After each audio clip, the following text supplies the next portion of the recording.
intoleransi sebagai ideologi atau keinginan, dan diskriminasi adalah terapan ideologi tersebut. Selanjutnya, saya serahkan kepada kawan topik saya untuk memaparkan materi.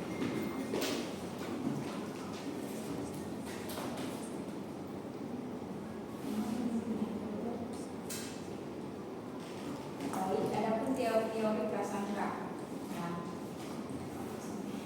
yang pertama itu teori konflik realistik, yang dimana teori ini menjelaskan bahwa prasangka berakar pada persaingan antara kelompok-kelompok sosial karena merebutkan komoditas kesempatan berharga. Nah, yang kedua itu teori belajar sosial, menyatakan bahwa prasangka diperoleh melalui pengalaman langsung maupun melalui pengalaman lain dengan cara yang hampir sama dengan sikap-sikap lainnya. Yang ketiga itu teori kategorisasi sosial. Teori ini menyatakan bahwa seseorang memiliki kecenderungan untuk membagi dunia sosial menjadi dua kelompok terpisah, kita sendiri atau kita dan kelompok lain atau mereka. Yang keempat itu teori belajar sosial. Prasangka dapat berkembang dari berbagai cara individu berpikir mengenai individu lain. Nah, gejala kognisi sosial yang berkontribusi bagi timbulnya prasangka adalah korelasi ilusif, yaitu adanya keragaman dari kelompok lain atau kelompok luar. Hal ini dikenal dengan istilah efek homogenitas kelompok luar atau yang kelima itu teori norma kelompok, yang dimana mengemukakan bahwa teori norma kelompok menggambarkan tentang perkembangan prasangka yang dikaitkan dengan norma sosial kelompok dan adanya tekanan agar individu dapat konform terhadap norma kelompok tersebut.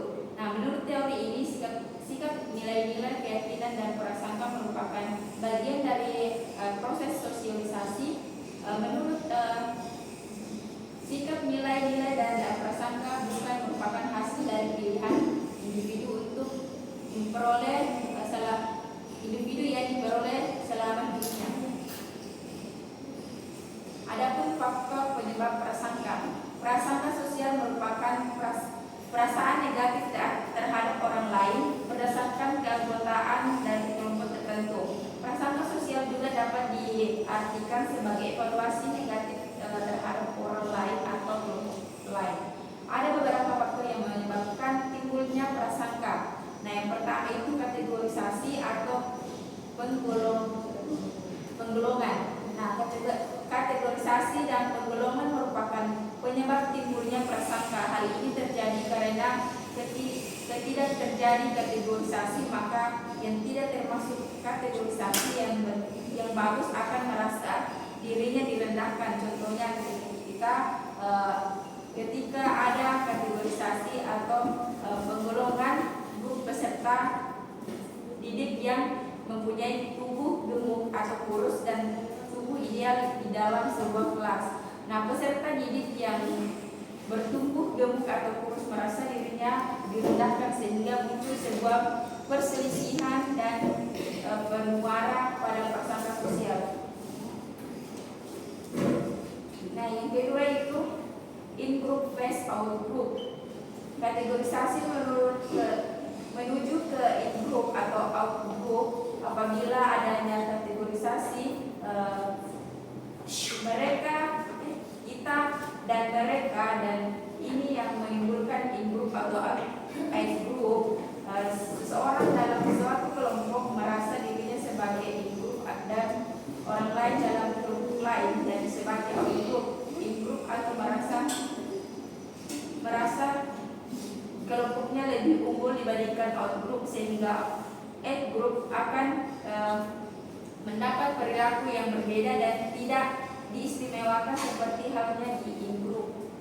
Hal ini sering terjadi di dalam pergaulan remaja. Nah, dari pendapat ahli di atas dapat disimpulkan bahwa faktor penyebab prasangka adalah karena adanya suatu penggolongan atau kategorisasi dalam sebuah kelompok dan perbedaan antar kelompok yang membuat persaingan serta masing-masing kelompok menganggap bahwa kelompoknya yang paling unggul. Hal ini akan berdampak negatif pada pencapaian tugas perkembangan peserta didik, sehingga perlu adanya cara untuk mengurangi prasangka.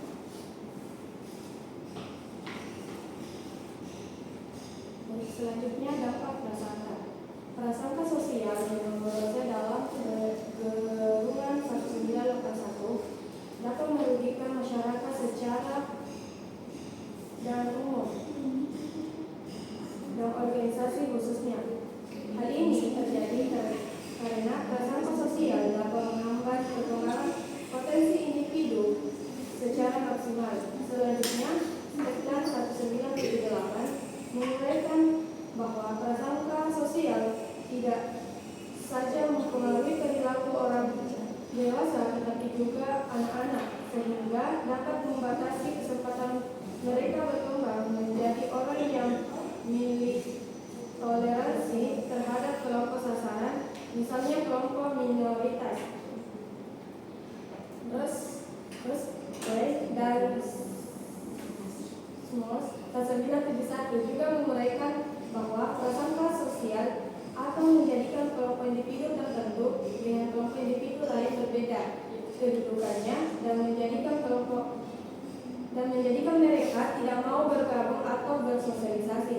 Apabila hal ini terjadi dalam organisasi atau perusahaan akan merusak kerjasama. Selanjutnya, diuraikan bahwa prasangka sosial dapat bertahan dalam jangka waktu yang lama karena prasangka sosial merupakan pengalaman yang kurang menyenangkan bagi kelompok yang diprasangka tersebut.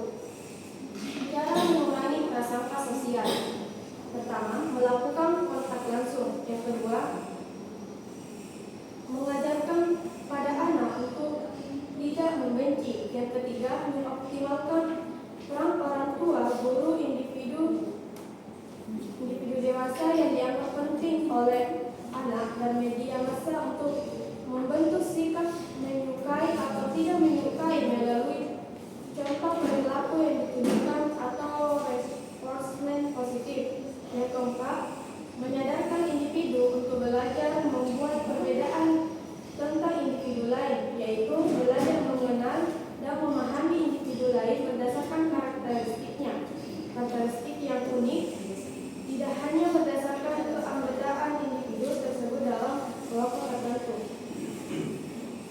Selanjutnya, contoh prasangka dalam kehidupan sehari-hari. Yang pertama, prasangka rasial. Prasangka rasial terjadi ketika individu atau kelompok diberi label atau dianggap lebih rendah atau lebih tinggi berdasarkan ras atau etnisitas mereka. Contohnya adalah stereotip bahwa anggota suatu ras tertentu memiliki kecerdasan yang lebih rendah atau memiliki sifat negatif tertentu. Prasangka rasial seringkali berdampak pada perilaku yang tidak adil atau diskriminatif terhadap individu atau kelompok tertentu di masyarakat. Contoh lainnya, menganggap seseorang yang berkulit hitam kurang cerdas atau tidak dapat mengandalkan mereka karena ras mereka, sehingga terjadi dampak diskriminasi dalam dunia pekerjaan, pendidikan, dan perumahan serta pengkhianatan dan stereotip negatif. Yang kedua, prasangka gender. Prasangka gender terkait dengan persepsi negatif atau stereotip terhadap laki-laki atau perempuan. Ini dapat berupa anggapan bahwa laki-laki lebih kuat atau lebih kompeten dalam suatu bidang tertentu, sedangkan perempuan dianggap lebih lemah atau lebih tidak cocok untuk peran tertentu. Prasangka gender ini dapat menghambat kesetaraan gender dan membatasi potensi individu dalam berbagai bidang kehidupan. Yang ketiga, prasangka sosial ekonomi. Prasangka sosial ekonomi berkaitan dengan penilaian atau stereotip negatif terhadap individu atau kelompok berdasarkan status sosial atau ekonomi mereka. Contoh, menganggap miskin sebagai orang yang malas atau tidak berpendidikan.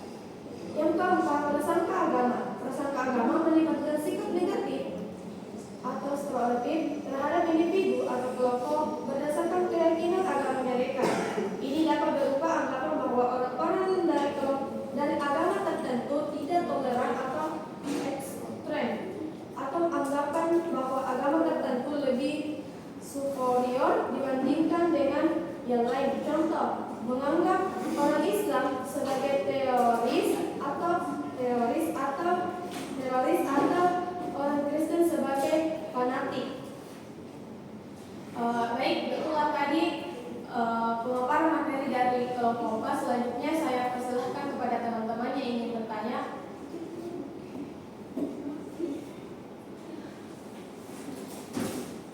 Bertanya semua. Baik, saya persilahkan kepada Uci. Baik, terima kasih atas pertanyaannya. Pertanyaan saya itu mengenai teori prasangka. Misalnya pada teori belajar sosial, menjelaskan pembentukan prasangka pada individu dan kelompok. Jelaskan. Pembentukan prasangka pada individu dan kelompok.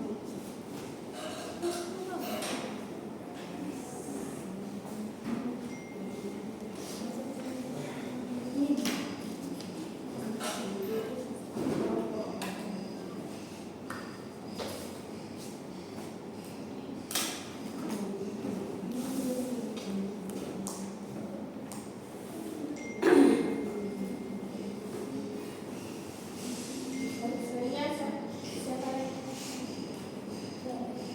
Baik, persilahkan kepada Yesi. Sejauh pertanyaan saya, bagaimana tekanan terhadap norma kelompok dapat mendorong seseorang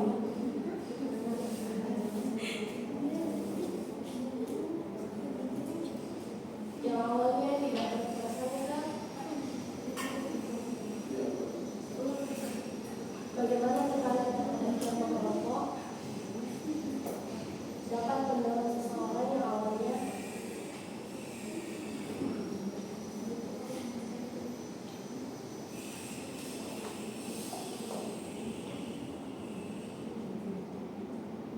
tidak berprasangka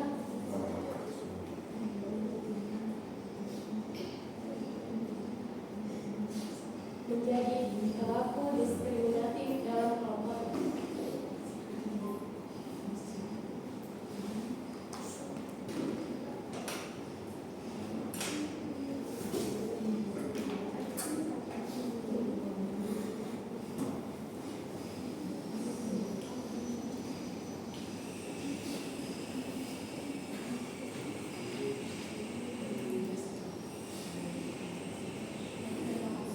Apakah dari teman-teman masih ada yang ingin bertanya?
verbal yang dilakukan oleh individu atau kelompok lain dengan cara berhadapan secara langsung dengan individu atau kelompok lain seperti menghina, memaki, marah, mengumpat. Agresi verbal pasif langsung yaitu tindakan agresi verbal yang dilakukan oleh individu atau kelompok dengan berhadapan dengan individu atau kelompok lain namun tidak terjadi kontak verbal secara langsung seperti menolak berbicara atau bungkam dan bungkam. Agresi verbal aktif tidak langsung yaitu tindakan agresi verbal yang dilakukan oleh individu atau kelompok dengan cara tidak berhadapan langsung dengan individu atau kelompok lain yang menjadi targetnya seperti menyebar fitnah dan mengadu domba. Agresi verbal pasif tidak langsung yaitu tindakan agresif yang dilakukan oleh individu atau kelompok dengan cara tidak berhadapan dengan individu atau kelompok lain yang menjadi target dan tidak menjadi kontak verbal secara langsung seperti tidak memberi dukungan dan tidak menggunakan hak suara. Adapun faktor-faktor penyebab agresivitas. Yang pertama itu faktor biologis. Menurut pendekatan ini, agresi pada manusia seperti telah diprogramkan untuk kekerasan dari pembawaan biologis secara alami berdasarkan insting teori. Seseorang menjadi agresif karena hal itu merupakan bagian dari alami dari reaksi mereka.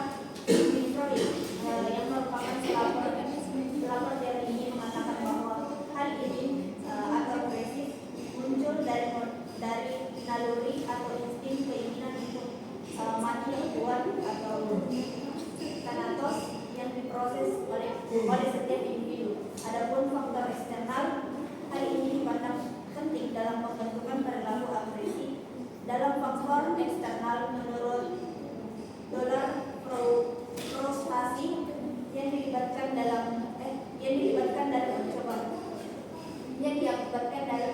percobaan yang tidak berhasil untuk memuaskan kebutuhan akan melibatkan perilaku agresif. Frustasi akan terjadi jika keinginan atau tindakan tertentu dihalangi.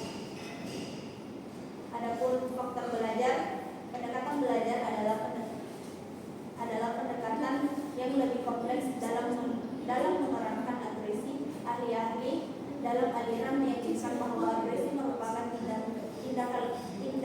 tingkah laku yang dipelajari dan melibatkan faktor-faktor eksternal atau stimulus sebagai determinan pembentukan agresi. Pendekatan ini dikembangkan lagi oleh ahli-ahli yang percaya bahwa proses belajar berlangsung dalam lingkup yang lebih luas di samping melibatkan faktor-faktor eksternal dan internal. Faktor tersebut adalah faktor sosial dan situasional.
cenderung melakukan pembalasan. Proses kognitif seperti atribusi dan interpretasi memainkan peran penting dalam munculnya agresi. Model ini menekankan peran pikiran, keyakinan, dan investasi individu terhadap lingkungan sosial. Kemudian model interaksi sosial atau social interaction model. Agresivitas dipandang sebagai tindakan koersif dalam interaksi sosial, bukan sekedar perilaku negatif, tindakan menyakiti atau memaksa dapat dibenarkan atau tidak, tergantung pada konteks sosial. Model ini menekankan pentingnya ancaman, hukuman, dan paksaan sebagai strategi dalam interaksi sosial. Anak yang sering ditolak oleh teman sebaya cenderung menggunakan strategi agresif dalam berinteraksi. Selanjutnya Baik, selanjutnya terkait dari dampak agresivitas. Nah, ada 3 yang kemudian berdampak, diantaranya adalah individu, masyarakat, dan jangka panjang. Nah, untuk individu sendiri itu adalah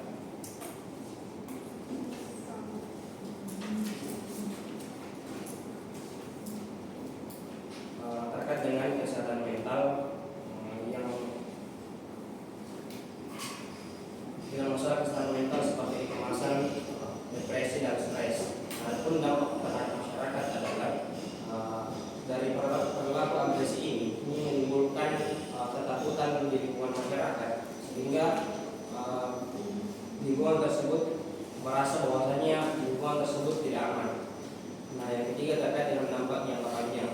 Nah, salah satunya adalah pengaruh terhadap anak-anak yang sedang tumbuh di lingkungan tersebut, sehingga bisa saja dari proses pertumbuhan dari anak tersebut akan mempengaruhi perkembangan dari anak tersebut.